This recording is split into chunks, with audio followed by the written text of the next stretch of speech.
we change a little bit this system. Now what we are using,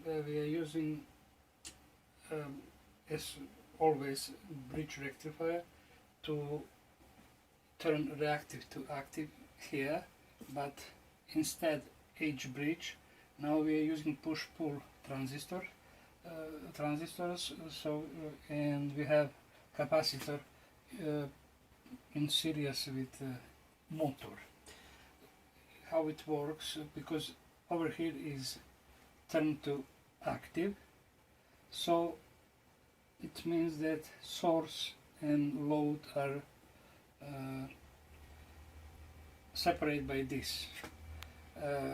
Let's say yes, it is multiplicator anyway.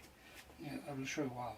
So first, when this transistor is on, it charges capacitor through the motor, and second step is it's off and this transistor is on, which means that this capacitor discharged through motor again.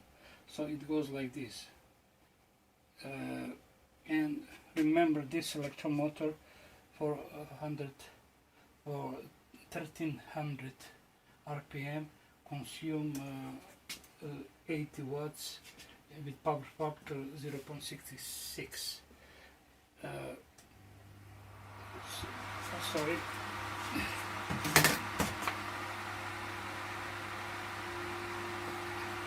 Have a look now. Of the same, almost the same RPM, 56. Just a second. 56 watts, and power factor is 80.2. Now we will add parallel with motor resistive load. We made power factor 0.95 and the same amount, it's 60 watts bulb.